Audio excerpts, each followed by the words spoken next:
అబ్బో ఇక్కడ కేజీ చీరలు కొంటే అర కేజీ చీరలు ఫ్రీ అంట. మంగళ్య షాపింగ్ మాల్ కేజీల్లో సేల్, టన్నుల్లో ఆనందం.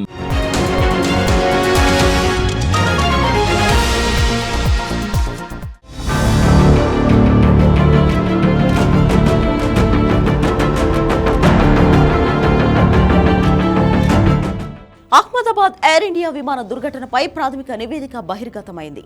విమాన ఇంజిన్ల ఇంధన కంట్రోల్ స్విచ్లు ఆగిపోవడం వల్లే ప్రమాదం జరిగి ఉంటుందని ప్రాథమికంగా నిర్ధారణకు వచ్చారు. అయితే విమానం కూలిపోవడానికి ముందు ఆ స్విచ్ ఎందుకు ఆఫ్ చేశామని ఒక పైలట్ మరో పైలట్ను ప్రశ్నించాడని రిపోర్టులో పేర్కొంది. తాను స్విచ్ ఆఫ్ చేయలేదని మరో పైలట్ సమాధానం ఇచ్చినట్లు తెలిసింది.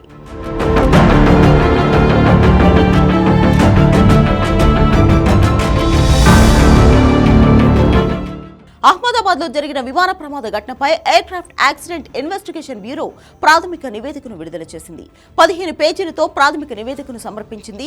విమానం టేకాఫ్ అయ్యాక ఇంజన్ ఇంధన కంట్రోలర్ స్విచ్లు ఒక సెకండ్ పాటు ఆగిపోయినట్లు ఏఏఐబి నివేదికలో వెల్లడించింది. ఈ సమయంలోనే పైలట్ ఎందుకు స్విచ్ ఆఫ్ చేశామని మరో పైలట్ ను ప్రశ్నించాడన్న ఏఐబి తాను స్విచ్ ఆఫ్ చేయలేదని సమాధానం ఇచ్చినట్లు తెలిపింది. కాక్పిట్ లో ఇవే పైలట్ల ఆఖరి మాటలని, ఆ తర్వాత వారు మేడే కాల్ ఇచ్చారని వివరించింది. వెంటనే ఎయిర్ ట్రాఫిక్ కంట్రోలర్ స్పందించినప్పటికీ అటు నుంచి ఎలాంటి స్పందన రాలేదని తెలిపింది. ఈలోపే విమానం కూలిపోయిందని ఏఐబి నివేదికలో పేర్కొంది.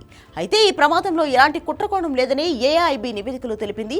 అలాగే పక్షి ఢీకొన్నట్లు ఎలాంటి ఆధారాలు లేవని వెల్లడించింది. ఇక ఈ ఘటనకు సంబంధించి కాక్పిట్ లో ఏ క్షణానికి ఏం జరిగిందనే విచారణ కూడా నివేదికలో తెలిపింది.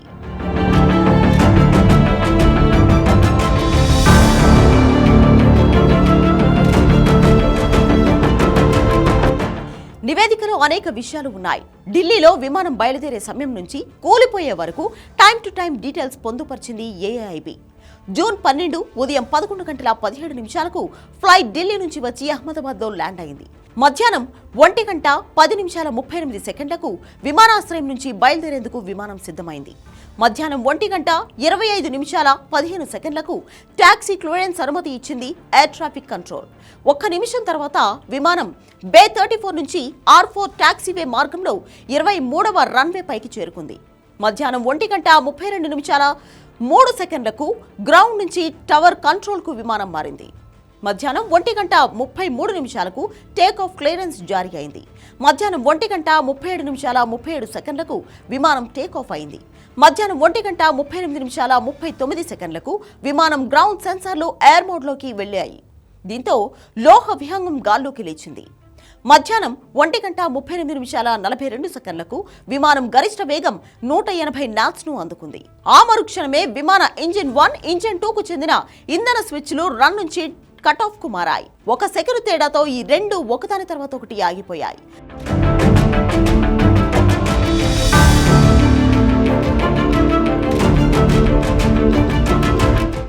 స్విచ్లు ఆగిపోవడం వల్ల ఇంధన సరఫరా ఆగిపోయింది. దీంతో ఇంజన్లు రెండు టేక్ ఆఫ్ వేగం నుంచి తగ్గుతూ వచ్చాయి.